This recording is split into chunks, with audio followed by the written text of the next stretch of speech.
Hello दोस्तों, रोज की तरह आनंद लेखनी ब्लॉग में सबका हार्दिक स्वागत है।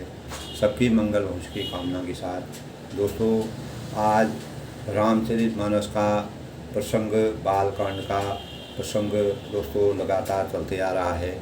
आज पुनः मैं उसी प्रसंग को आगे विधिवत करने के लिए आपके सामने प्रस्तुत हूँ। जैसे कि दोस्तों रोज़ हम आज के दिन के शुभारंभ में सबका दिन मंगलमय हो। आज दोस्तों 30 सितंबर दिन शनिवार और 30 सितंबर अश्विन मास शुरू हो गया है दोस्तों। कृष्ण पक्षी की प्रतिपदा तिथि दोपहर 12:21 तक है दोस्तों। और फिर जो है दोस्तों द्वितीया तिथि का प्रारंभ आज ही हो जाएगा। भाद्रपद नक्षत्र है दोस्तों। रात में जो है रात 9:08 तक अश्विनी नक्षत्र है। चंद्रमा मीन राशि में है और रात 9:08 बजे फिर मेष राशि में मेष राशि में चंद्रमा प्रवेश करेंगे और सूर्य कन्या राशि में हैं दोस्तों। और अभिजीत मुहूर्त जो हो दोस्तों, जिसमें हम सब अच्छे कार्य कर सकते हैं, कोई भी शुभ कार्य कर सकते हैं, तो अभिजीत नक्षत्र उसको कहा जाता है। सुबह 11:47 से 12:45 तक अभिजीत नक्षत्र है दोस्तों। उसमें हम शुभ कार्यों को, कोई भी अच्छा कार्य कर सकते हैं। राहु काल दोस्तों सुबह 9:12 तक का आज का राहु काल है। तो आज शनिवार का दिन है।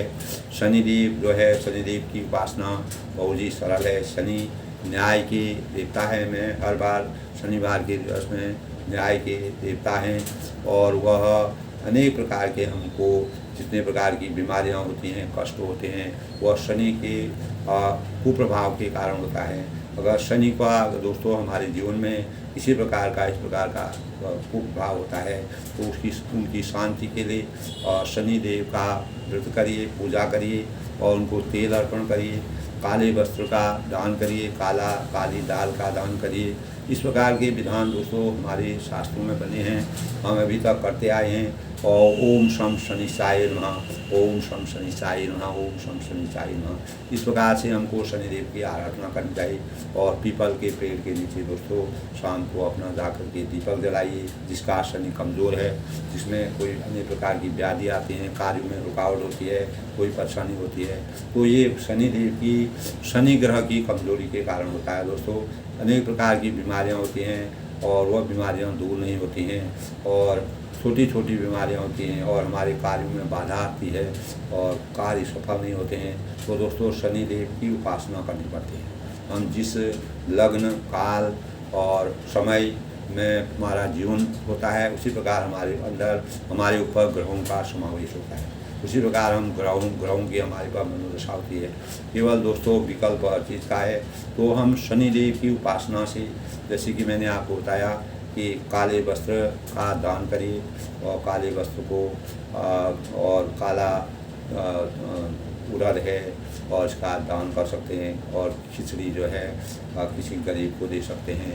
जो भी आप जैसा भी आप दान पुण्य देने वाले हैं वह दे सकते हैं।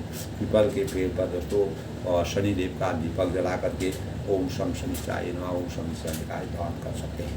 यही दोस्तों शनिवार का दिन सबके जीवन में मंगलकारी हूँ। सबका जीवन यानी अनेक प्रकार की विघ्न बाधाओं से सबका स्वास्थ्य उत्तम हो। मैं आनंद लेखनी के माध्यम से सबके मंगल की कामना करता हूँ। और दोस्तों आज की उपासना से हमारे अनेक प्रकार की व्याधियाँ और हमारे अंदर हमारी मानसिक और शारीरिक स्थिति में परिवर्तन आता है। अगर हम किसी का भी अगर शनि कमज़ोर होता है, शनि न्याय के देवता है दोस्तों, किसी प्रकार का न्याय अन्याय वो बर्दाश्त नहीं करते हैं। इसीलिए हमें अपने जीवन में किसी के लिए अन्याय की धारणा नहीं रखनी चाहिए। न्याय पक्ष के साथ अगर हम चलेंगे तो शनि का आशीर्वाद हमको बना रहेगा। शनिदेव दोस्तों जीवन में जब शनि की 7.5 दशल दोस्तों हमारी प्रत्येक मनुष्य के जीवन में 3 बार आती है। मैं हमेशा बताता हूँ, तो 3 बार हमको शनि की 7.5 हर मानव के जीवन में आती है। ये हमारे वेद शास्त्रों का या हमारी ज्योतिष विद्या का अध्ययन है। और 3 बार जब हमारे अंदर इस प्रकार की दशा आती है तो कुछ कार्य हमारे अच्छे होते हैं, कुछ में हमको परेशानी होती है। तो उन परेशानियों से बचने के लिए हमको जब भी इस प्रकार का आभास होता है, इस प्रकार का मन में आता है और कोई परेशानियाँ हो रही हैं, कार्यों में विघ्न हो रहे हैं, कार्य सफल नहीं हो रहे हैं, अनेक प्रकार की विघ्न व्याधा रोग व्याधि हमारे जीवन में आ रही है, तो उसके समाधान के लिए हमको शनि का जाप करना चाहिए। शनि के शरण में जाइए, शनि पीपल के पेड़ के नीचे शनि का ध्यान लगाइए और शनि की उपासना करेंगे, निश्चित ही दोस्तों हमारा जीवन सफलता की ओर जाएगा और किसी प्रकार का अगर शनि दोष हमारे जीवन में होगा वो दूर हो जाएगा। यही उपाय होता है दोस्तों, हम अपने भाग्य को, अपने जीवन को अनेक प्रकार के विकल्पों से आराधना करके, साधना के माध्यम से उसको दूर कर सकते हैं। तो ये जीवन का रामचरितमानस में भी दोस्तों भगवान रामचंद्र के अंदर अनेक प्रकार की विविधाएँ आई, अनेक प्रकार के कष्ट आई, अनेक प्रकार के भाव उन्होंने अपने चरित्र से हमारे जीवन में चरितार्थ किया। तुलसीदास जी ने इस प्रकार का प्रयास किया कि किसी व्यक्ति को भी मुश्किल से मुश्किल समय में भी अपने धैर्य को कभी नहीं खोना चाहिए। तो कहा है दोस्तों, अपने निदन्ति निपुणा यदि वा सन्तु लक्ष्मी समाविशद गच्छते आश्रेष्ठम अद्यैवा मरणमस्तु युगान्त न्यायात् पर जो न्यायप्रिय लोग होते हैं, निदन्ति निपुणा यदि वा सन्तु, कोई अगर नीति का मान करे, सम्मान करे, नीति का गान करे ना करे, तो निदन्ति निपुणा यदि वा सन्तु, या उनकी अवहेलना करे या उनकी स्तुति करें, जो हमारी नीति निर्देश बने हैं। और लक्ष्मी समावेश, लक्ष्मी दोस्तों चंचलता की देवता होती है। आज लक्ष्मी आपके पास है, कल मेरे पास आएगी, तो लक्ष्मी चंचल होती हैं। वह परिस्थितियों के अनुसार आदमी जैसे कर्म करता है उसी प्रकार लक्ष्मी का चलायमान होता है। लक्ष्मी चंचल होती है, उनका चक्र होता है। तो इस प्रकार का सर्कुलेशन हमारे जीवन में लक्ष्मी का भी बना, चाहे लक्ष्मी आए या चली जाए।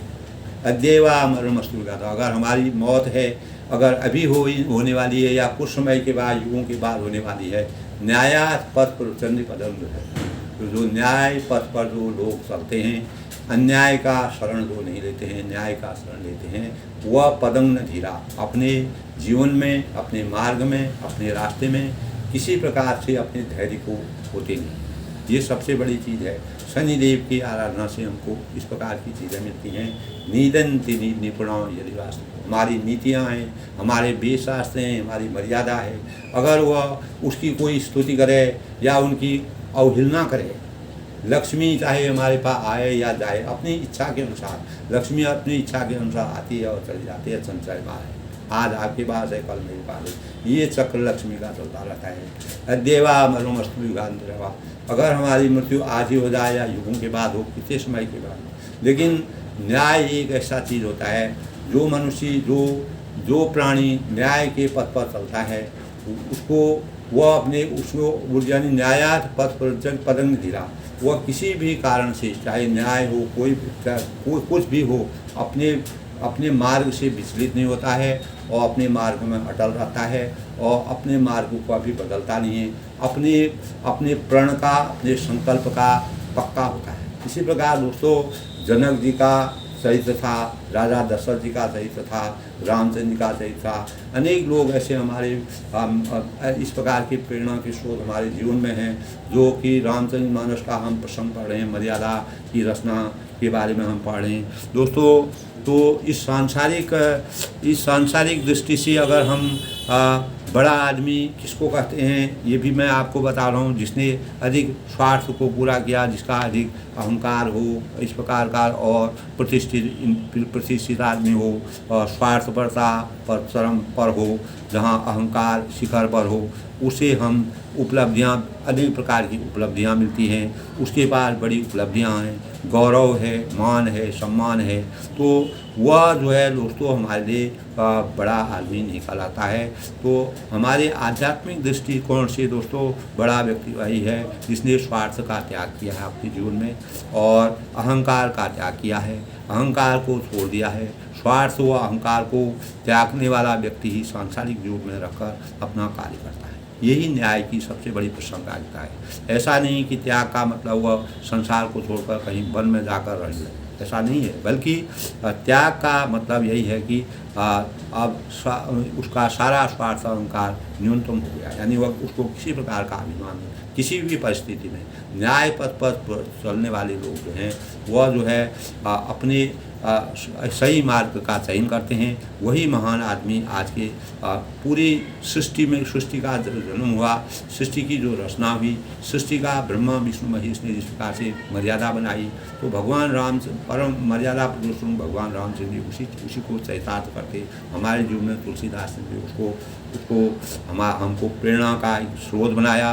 भारतीय संस्कृति में दोस्तों हमारी जो संस्कृति है, त्याग रूपी जीवन जीने से सन्यासी, यानी लोग सन्यासी कहते हैं उनको, भगवान गीता में सन्यास को परिभाषित करते हुए कहते हैं कि सन्यासी वो नहीं है जिनसे अग्नि का त्याग कर दिया, जिसने कर्म का त्याग कर दिया हो, और सन्यासी नहीं है। फिर सन्यासी कौन है? कहते हैं कि गेयः सः नित्य सन्यासी यो न देष्टि च कायिष्यति। गीता में कहा है दोस्तों, गेय सह नित्य सन्यासी यो न देष्टि न कायिष्यति, यानी गीता के 5 और 3 श्लोक में कहा गया है कि नित्य सन्यासी मानने योग्य है जो किसी को द्वेष नहीं करता है, जिसको किसी चीज़ से आकांक्षा नहीं है, किसी प्रकार की अपेक्षा नहीं है और किसी प्रकार का द्वेष नहीं करता है। गीता की धारणा के अनुसार दोस्तों वास्तव में देखा जाए, गीता हमारे सबसे बड़ा ग्रंथ है। जो एक बार गीता का स्मरण कर लेता है, गीता का ध्यान रखता है, वह संसार में हर कार्य को बड़ी प्रेरणा के साथ जीवन जीता है और उसको अपने जीवन में अपने कर्म पथ पर बहुत भरोसा हो जाता है। तो त्याग को हम कई तरह से परिभाषित कर सकते हैं दोस्तों। तो त्याग को समझने की कोशिश अगर हम करते हैं तो हमारे मन में अनेक प्रकार के भाव उठते हैं और उसका उत्तर हमें ढूंढना भी कठिन हो जाता है।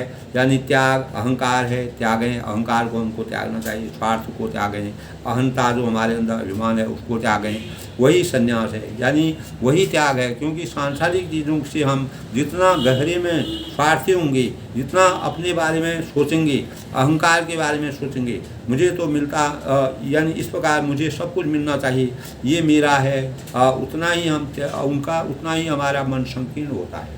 जितना हमारे अंदर अपेक्षा होगी किसी चीज़ को पाने की और हम अपना हर चीज़ को सजोने की वह भाव होंगे, तो अहंकार के मारे सोचेंगे तो मुझे सब कुछ मुझे ही मिलना चाहिए। तो ये हमारी संकीर्ण भावना का के द्योतक हैं और हम कुछ नहीं कर सकते हैं। हमारी संकीर्णता इससे बढ़ जाएगी, हम सिकुड़ने लग जाएंगे और हमारा चित्त अशुद्ध हो जाएगा, हमारा व्यक्तित्व सिमरता चला जाएगा। अगर हमारे अंदर इस प्रकार के भाव होंगे, यानी हम आध्यात्मिक जीवन का आधार दोस्तों त्याग ही है।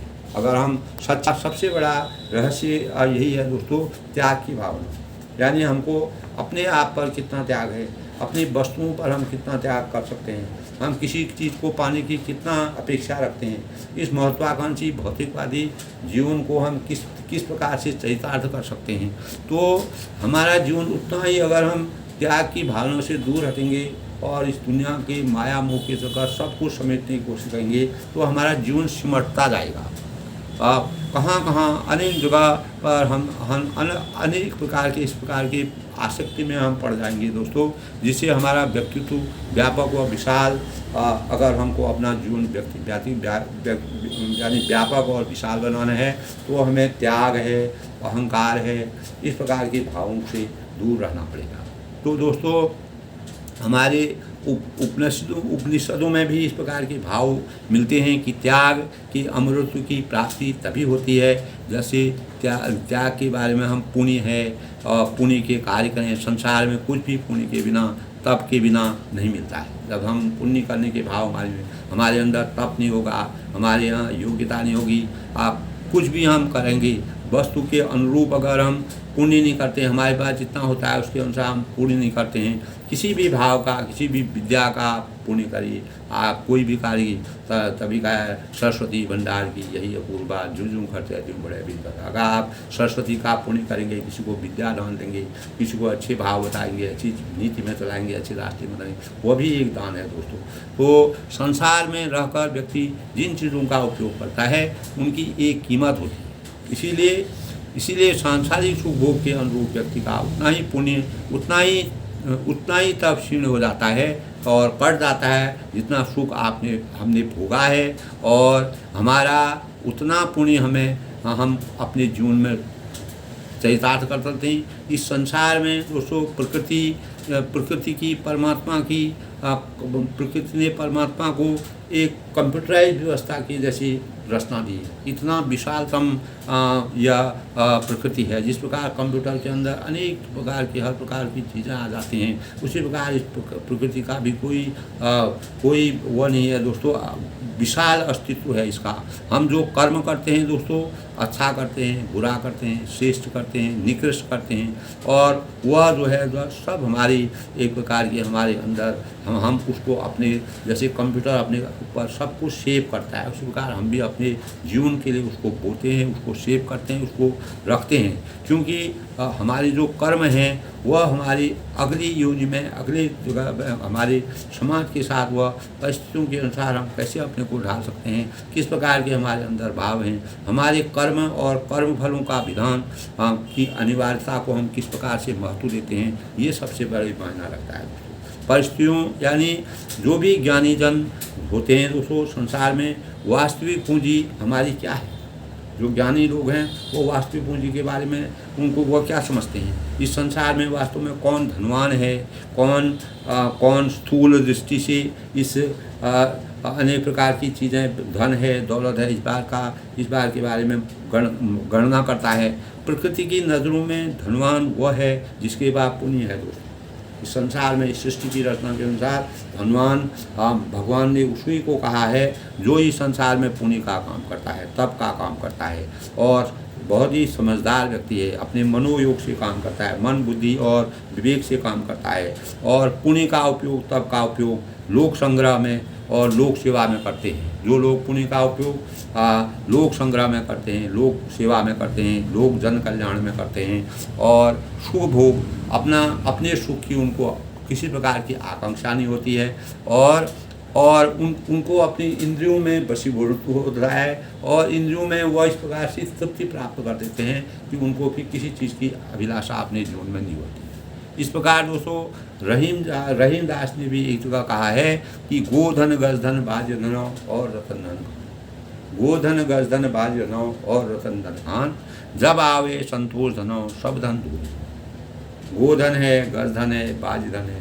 पहले ज़माने दोस्तों यही धन कहलाते थे। गाय बहुत होती थी, गजधन हाथी बहुत होते थे, बाज्य धन और रतन धन अनेक प्रकार के हरी मोती द्वारा ये होते थे। तो जब आवे संतोष धन, जब हमारे अंतःकरण में संतोष रूपी हम एक छोटी सी चीज़ में भी हमको एक वक्त की रोटी मिल रही है, उस रोटी में भी अगर हम संतोष का आभास करते हैं, वही हमारे लिए सबसे बड़ा धन है। और उसी रोटी में से हम अगर किसी दूसरे को भी देते हैं, और जो हम खा रहे हैं हम उसको भी दूसरे में बांटते हैं, वही उससे हमको जो हमारे अंतःकरण में जो संतोष की प्राप्ति होती है, जो दीनहीन आदमी है, जो ज़रूरतमंद आदमी है, उसको अगर हम उसको सहारा देते हैं, वह हमारा सबसे बड़ा धन है दोस्तों। तो इसी प्रकार रहीमदास जी ने भी इस प्रकार की बात कही है। मैं कभी भी इस प्रकार के कहते हैं, यानी गोधन गाय है, गज धन, इस प्रकार के धनों के यानी अनेक प्रकार के धन होते हैं।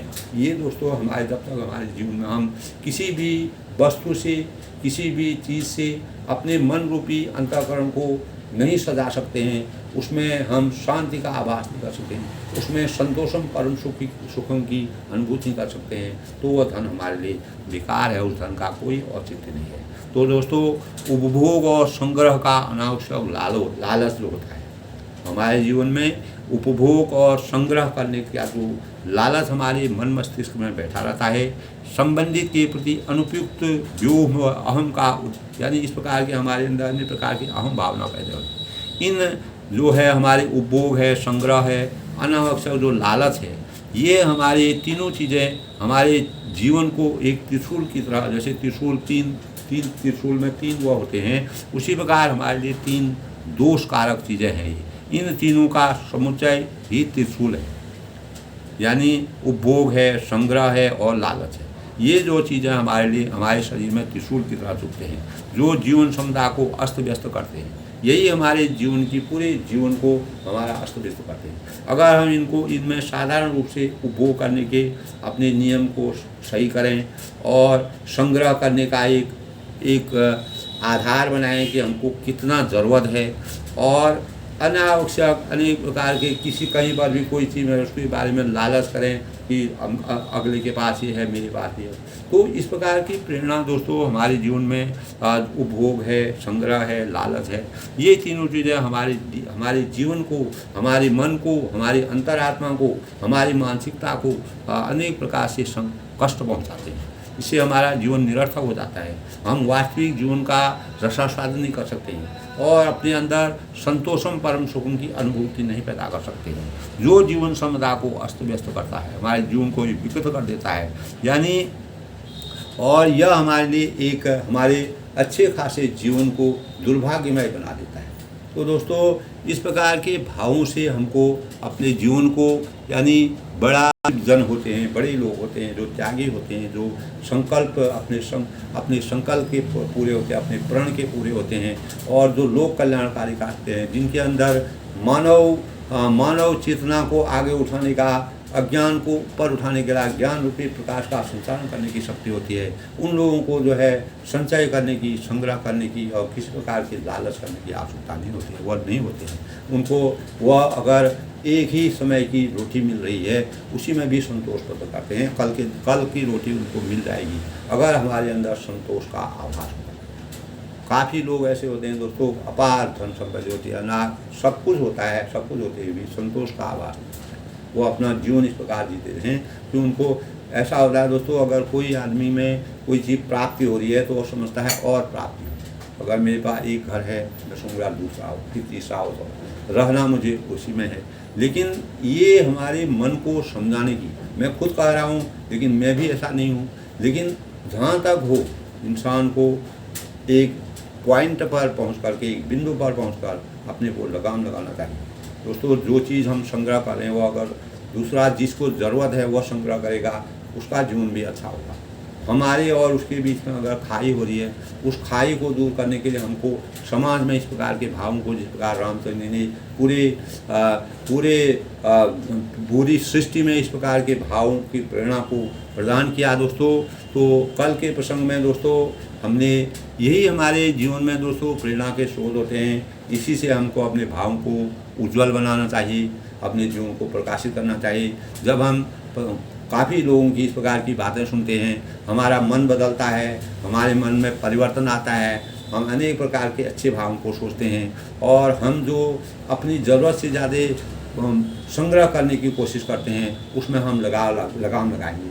जब हम उसमें लगाम लगाएंगे, हमारी इच्छा अनुकूल अगर हमको भगवान ने सब कुछ दिया है, तो हमको संतोषम परम सुखम का आभास करना चाहिए और उस जो भी आपके पास है उसका आप सही प्रयोग करेंगे।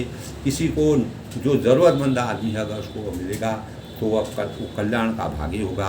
तो दोस्तों कल के प्रसंग में भगवान रामचंद्र जी पूरा जनक नगरी में भ्रमण करते हैं। सीता जी से उनका संवाद होता है, सीता जी से उनका मिलन होता है। दोनों लोग अभी सखियों के साथ सीता जी उपवन में बगीचे में आकर के राम जी की शोभा का वर्णन देखते हैं। अनेक प्रकार से वह भीड़ होते रहे। उनके मन में दो प्रश्न हैं दोस्तों। एक तरफ वह रामचंद्र से अपना स्वयंवर रचाना चाहती है, दूसरी तरफ से पिताजी का प्रण है कि उन्होंने स्वयंवर उसी से करने को बाध्य हैं, संकल्प दिया, प्रण किया है जो शिव जी के धनुष को तोड़ेगा। दोस्तों इसी क्रम में जो है आगे को देखते हैं, जहाँ यानी मृग, जो भी वहाँ के मृग हैं, पक्षी हैं, वृक्षों को देखने बहाने सीता जी बार बार रामचंद्र की ओर देख रही हैं उस उपवन में, और उनको एक प्रकार से देर हो गई है, ज़्यादा उपवन में रुकना भी नहीं है क्योंकि उनको अपने मर्यादा के अनुसार ज़्यादा देर तक बाहर रहना भी अच्छा नहीं है। तो वो अपने माता पिता के बारे में सोचती है और इस प्रकार का प्रकरण दोस्तों हमारी मर्यादा के अनुकूल इन भावों को हमको सीखना चाहिए। हमको किसी प्रकार से अपने को स्वतंत्र रहते हुए भी हमें एक मर्यादा का अनुपालन करना चाहिए। जान कठिन शिव चाव विसूरति चली राख और श्यामल मूरति, प्रभु जब जात जानकी जानी सुख सनी शोभा गुण। तब जो सीता जी हैं अपनी सखियों के साथ शिव जी के धनुष को कठोर जानकर वे विसूरती मन में विलाप करती हैं। इतना कठिन धनुष है, शिव जी का धनुष कोई उठा नहीं पाता था। बड़े बड़े राजा महायोद्धा आए लेकिन वह शिव जी का धनुष इतना भारी था। इस प्रकार की कल्पना उनके मस्तिष्क में हो रही कि रामचंद्र जी उस धनुष को कैसे तोड़ पाएंगे, और ये तो बड़ा कठिन है, मैं इनसे कैसे स्वयंवर रचाऊंगी। और हृदय में श्री राम जी का सांवली मूर्ति को रखकर चलते आ रही अपने, और तो शिव जी के धनुष की कठोरता का स्मरण करने पर चिंता होती है कि सुकुमार श्री रघुनाथ जी उसे कैसे तोड़ेंगे। पिता के प्रण की स्मृति से उनके हृदय में शोभ आता है। एक तरफ पिताजी का प्रण है और दूसरी तरफ इसीलिए मन में विलाप करती है, अनेक प्रकार से सोचती है। प्रेम वर्ष ऐश्वर्य की स्मृति को जाने ही ऐसा हुआ। फिर भगवान ने बल का स्मरण आते ही हर्षित हो गई और स्वामी सभी के हृदय में धारण कर चली।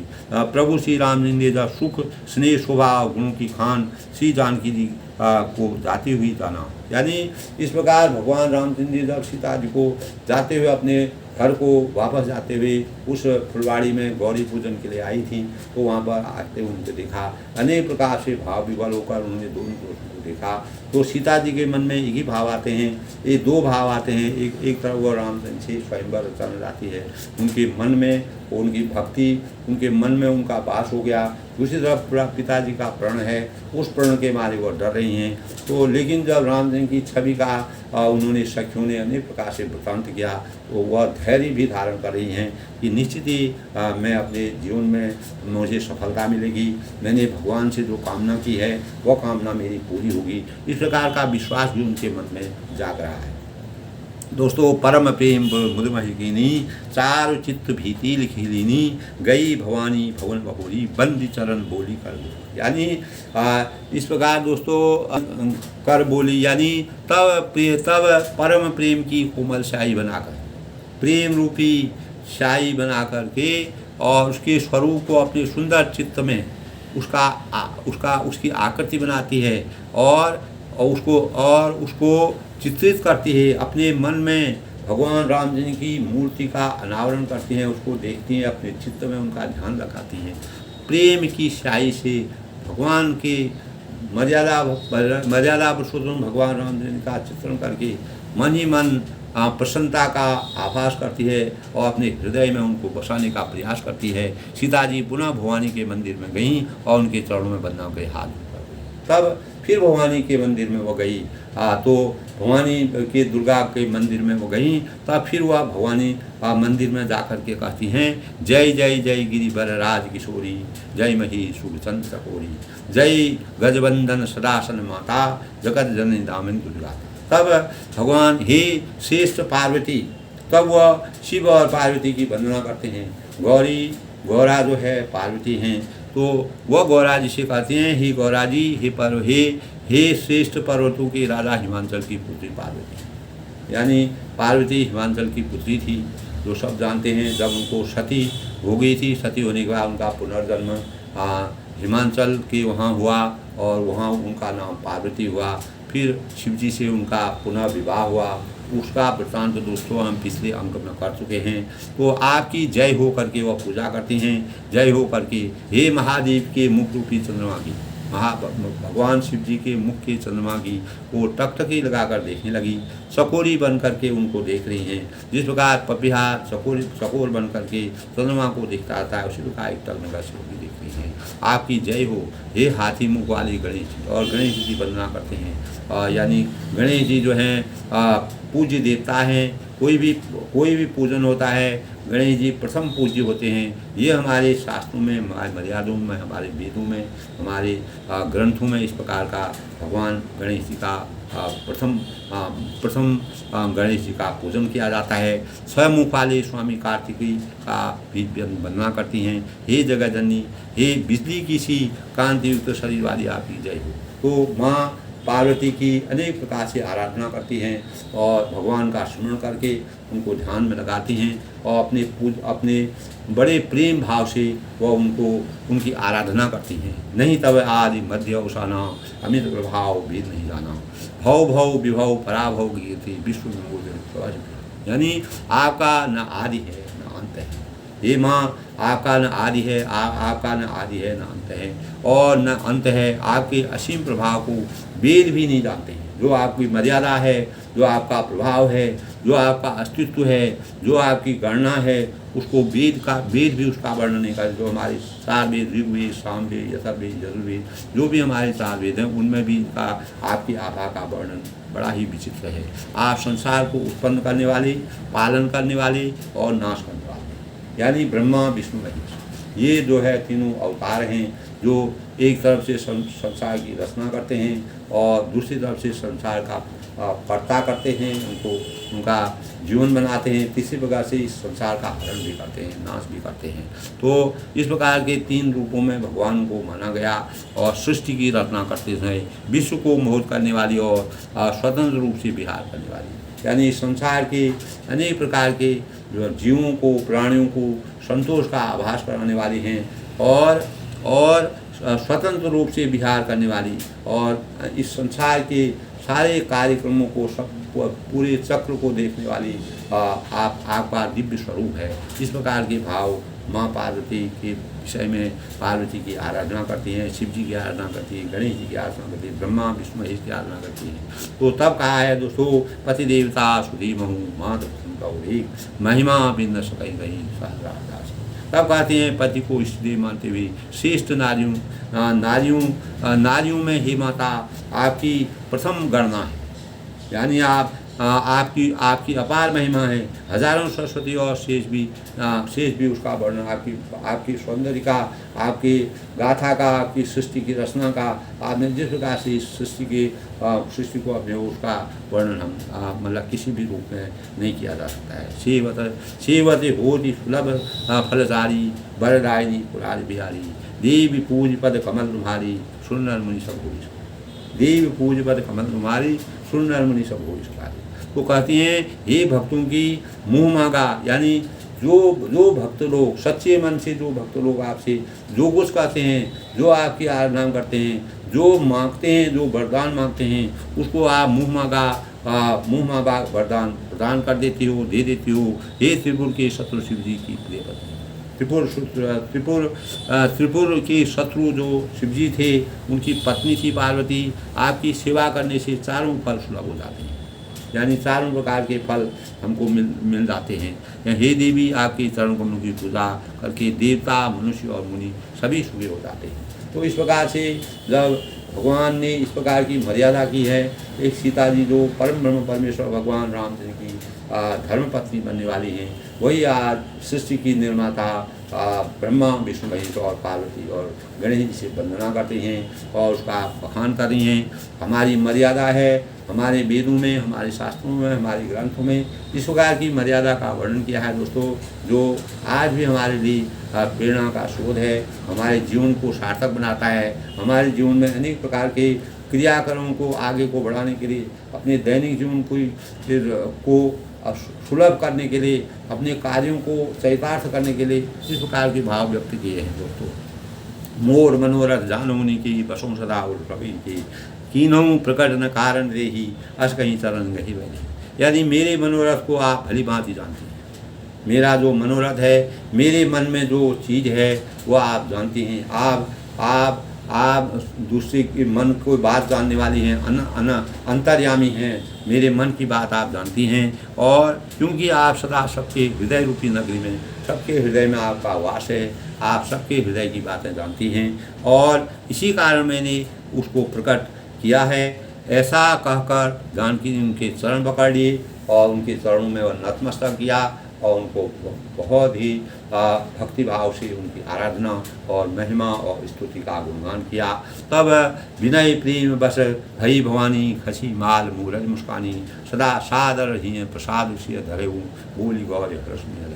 तब गीता जी सीता जी विनय और प्रेम के बस हो गई, यानी भगवान भी अगर जब अनेक प्रकार के इस प्रकार के प्रकरण मिलते हैं दोस्तों, जब परमात्मा जो है हमसे खुश हो जाता है, हमारी साधना से, हमारे भक्ति से, हमारे भावों से, हमारे लोक कल्याण की भावनाओं से और मन वचन कर्म से अगर हम भगवान का सही रूप में साधक बन के अगर उनको मिलने का प्रयास करते हैं, उनकी भक्ति को प्रदान करते हैं। अनेक लोगों ने इस प्रकार से सिद्धि प्राप्त कर की दोस्तों, भगवान का ऐसा आशीर्वाद हो गया तो वह जीवन भर जो है अपने जीवन को उत्तम बनाते रहे और लोगों को उन्होंने इस जीवन में जीवन जीने की कला सिखाई। और गिरजापति सीता जी की विनयपूर्वक वचन सुन करके वह बहुत ही भाव विभव हो गई और उनको गले लगाकर माला पड़ी और मूर्ति मुस्कुराई।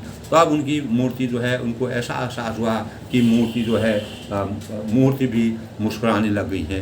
तो सीता जी के आदर पूर्वक उस प्रसाद माला को सिर पर धारण किया और गौरी को हृदय से हर्ष भर गया और वह बोली।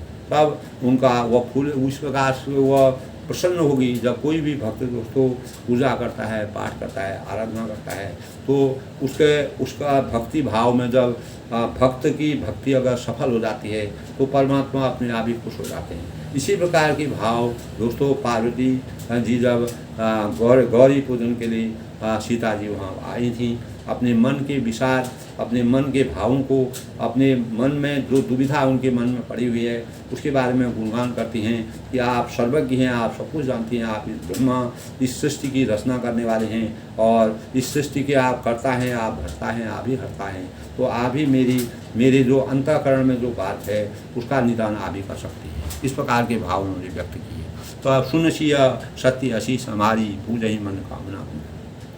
तो बोलते हैं सुनसिय सत्य आशीष हमारी पूजहि मन कामना तुम्हारी, नारद वचन सदा सुसता जो बर मिलहि दाई गावा। तब पार्वती जी ने इस प्रकार से वचन कहे कि हे सीता हमारी सच्ची आशीष सुनो, तुम्हारी मनोकामना पूर्ण होगी। यानी तथास्तु कह दिया, जो मन में आपका है, जो आपने मन में रचा हुआ है वह कामना आपकी पूर्ण होगी। और नारद जी का वचन कभी भी झूठा नहीं जाता है। उनके वचन में किसी प्रकार का संशय, भ्रम और दोषों से रहित उनकी जो वाणी है वह किसी प्रकार का संशय उसमें नहीं करना चाहिए और वह सत्य है। जिसने तुम्हारा मन अनुरक्त हो गया है वही वर तुमको मिलेगा। उन्होंने तथास्तु कह दिया, जिसको तुमने अपने मन में स्थान दिया है, जिसको आप अपनी भक्ति भाव से अपने मन में सजो रखा है वही वर आपको प्राप्त होगा। मनुजाति की रात मिलहि सुवर सहज सुंदर सावर, मनुजाति की रात मिलहि सुवर सहज सुंदर सावर, करुणा निधान सुजान शील स्नेह जानत रावर, अहि भांति गौरी आशीष सुनिशिय सती हरसी हरि, तुलसी भवानी पूजी पुनि पुनि उदित मन मंदिर चली। देखिए दोस्तों कितना गूढ़ रहस्य है। तो जिसमें तुम्हारा मन अनुरक्त हो गया है, मन जाहि रात हूँ बिलहु सो बरु सहज सुंदर श्याम। जिसमें तुम्हारा मन अनुरक्त हो गया, जिसमें तुम भक्ति भाव आत्मा और परमात्मा का जिसमें मिलन हो गया है वही स्वभाव से सुंदर सांवला श्री राम जो तुमको मिलेगा। वह दया का खजाना है, करुणा निधान सुजान शील सदैव जानत रावरो। वह जो दया के खजाने हैं, सुजान हैं, सर्वज्ञ हैं, सबके मन को जानने वाले हैं। तुम्हारे शील और स्नेह को मैं जानता हूँ। यही भांति गौरी आशीष सुनिशिय सही सिद्ध हर्षि हरि। इस प्रकार गौरी जी का आशीर्वाद सुनकर जानकी जी समेत सब सखियाँ हृदय में अच्छी हो गई। तब सीता जी को वास्तविक ज्ञान की प्राप्त हुई। तब सीता जी ने मन ही मन सोचा कि परमात्मा की प्राप्त होगी और मुझे वचन मिल गया है। माँ पार्वती का आशीर्वाद मुझे मिल गया है, जिन्होंने सृष्टि की रचना करके इस प्रकार के भावों को व्यक्त किया। ब्रह्मा विष्णु वही उस पार्वती जो कि इतने बड़े शिवजी की पत्नी हैं, उनसे मेरा गौरा माता है, उनसे मुझे वरदान मिल गया है। उन्होंने मेरी भक्ति को स्वीकार कर लिया है और उन्होंने यही कहा कि जो वर आपने सोचा है वही तुलसीदास जी कहते हैं कि भवानी जी को बार बार पूछकर सीता जी प्रसन्न होकर राजमहल को लौट चली। जब उनको अपार मन, क्रम और वचन से जब वह पूर्ण रूप से संतुष्ट हुई, उनके मन में दोस्तों यही संतोष होता है, संतोषम परम सुखम, यहीं पर उनको संतोष की आवत थी। उनको कोई ऐसा चीज़ नहीं चाहिए था, लेकिन परम ब्रह्म परमेश्वर भगवान रामचंद्र के शरण में वो जाना चाहती थी, उनकी धर्मपत्नी होकर रहना चाहती थी। उनकी भक्ति में उनको किसी प्रकार की भी कोई कठिनाई हो, वह कभी विचलित होने की कोशिश नहीं करती। उनके रामचंद्र का जीवन इस प्रकार से बहुत ही कष्टदायक भी रहा है, और अनेक प्रकार के जंगलों में और अनेक प्रकार के लोगों से उनका जाना पड़ा। वह अनेक जंगलों में फिरते रहे और किसी प्रकार का वहाँ पर वस्त्र नहीं था, कोई साधन नहीं था, लेकिन उन्होंने अपने जीवन को मर्यादा की रक्षा के लिए चरितार्थ किया। लेकिन माँ सीता जी भी उसी रूप में इस संसार में आई हैं। जनक जी ने ऐसा प्रण किया है जो बहुत ही कठिन प्रण है। इस प्रण को सहज ही यह नहीं हो सकता है, लेकिन परमात्मा परम ब्रह्म परमेश्वर भगवान रामचंद्र जी मनुष्य के रूप में दशरथ जी के अवतार आकर के पूरी जनक में भ्रमण किया। भ्रमण करने के बाद सीता जी जब उनको निरखती हैं, निरखने के बाद जो है उनके मन में भगवान राम जी की मूर्ति और उनका स्वरूप, दिव्य स्वरूप जो है उनके मन में प्रवेश कर गया, और उसी की भक्ति में वो माँ पार्वती से, गौरा माता से भक्ति करती है।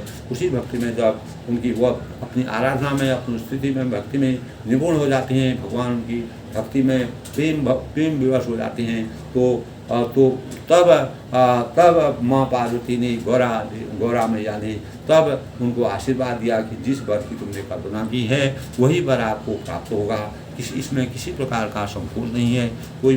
तब उनके मन में धैर्य हुआ और वह अनेक बातों से विमुक्त हुई। तब वह अपने राजमहल को वापस चली गई। जानी गौरी अनुकूल सिंह रस ने जाए गई, मंजुल मंगल मूल बाम अंग पर करें। और दोस्तों शुभ शगुन होने लगे हैं। तब गौरी जी को अनुकूल जानकर सीता जी के हृदय में जो हर्ष हुआ वह कहा नहीं जा सकता है। सुंदर महलों के मूल उनके बाएं अंग फड़कने लगे। तो दोस्तों जब शुभ शकुन होते हैं, अच्छे कार्य होते हैं, अच्छे कार्य होने वाले आते हैं, और जब तो पुरुषों का जो है दायां अंग फड़कता है। इस प्रकार की हमारी कहावत है, कहानियाँ हैं, इसको ये साइकोलॉजिकल चीज़ें हैं दोस्तों, मनोवैज्ञानिक तथ्य हैं।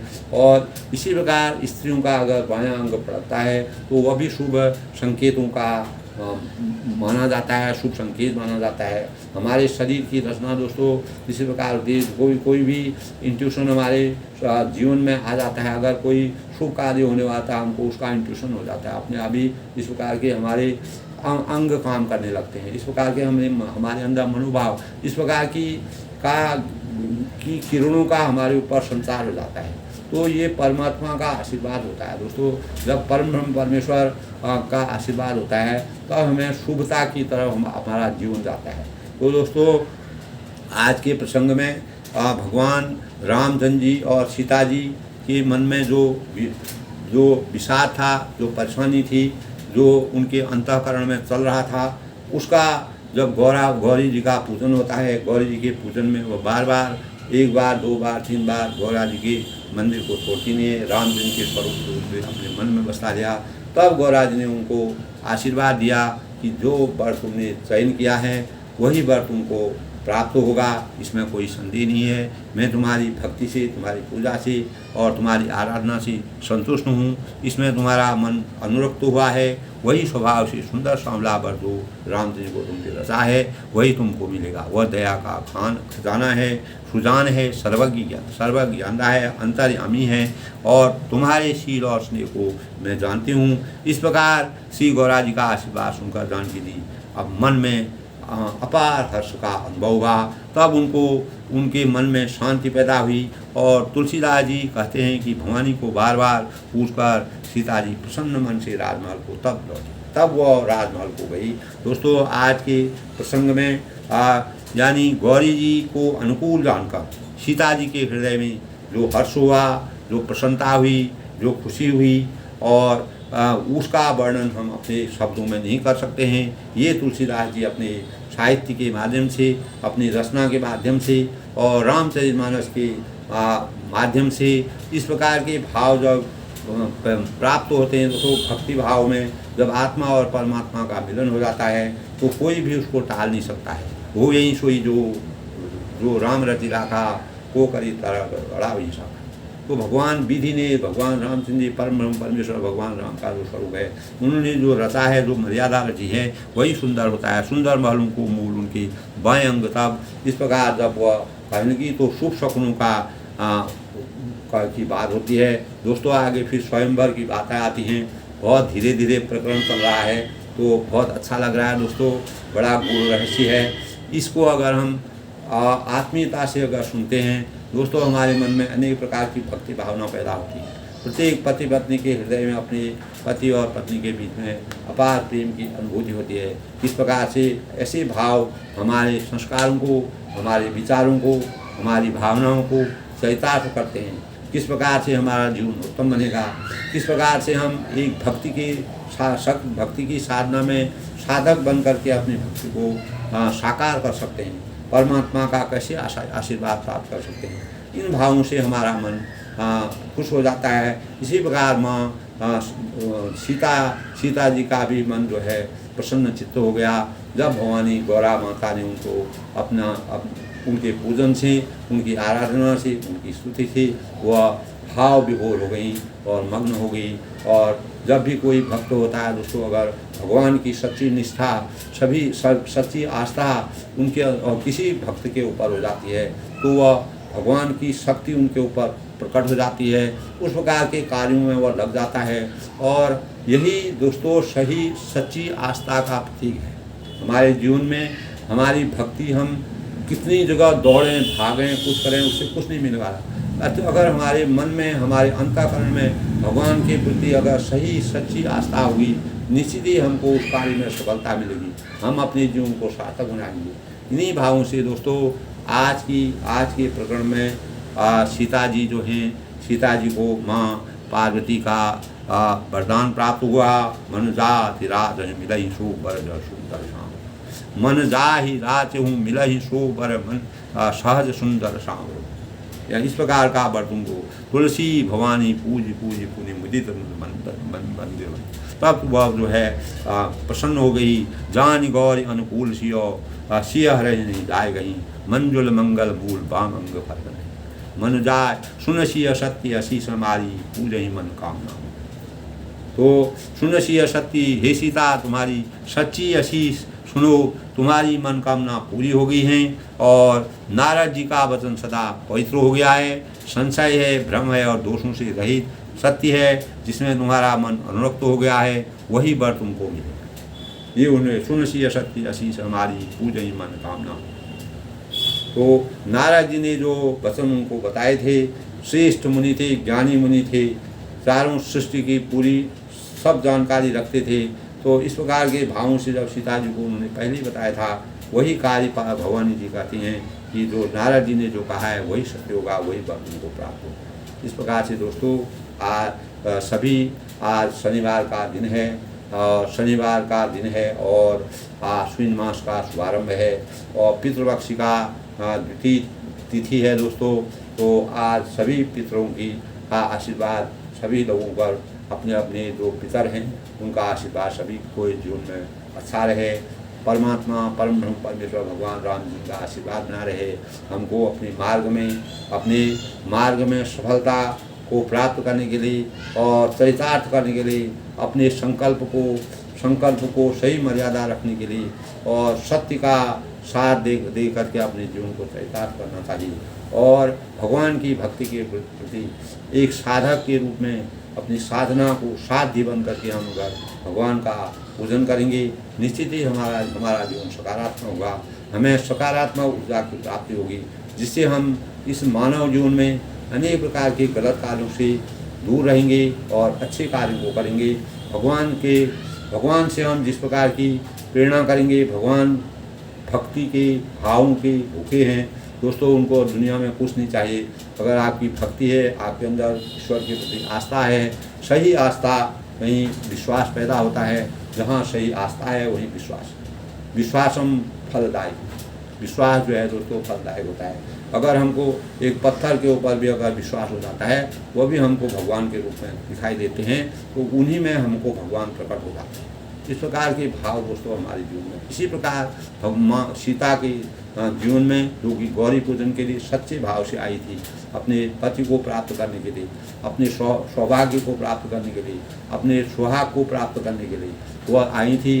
उनकी मनोकामना गौरा मैया ने सुनी और उसी के अनुरूप को वर दिया। अब दोस्तों आगे स्वयंवर होगा, स्वयंवर में पूरी रचनाएँ होंगी।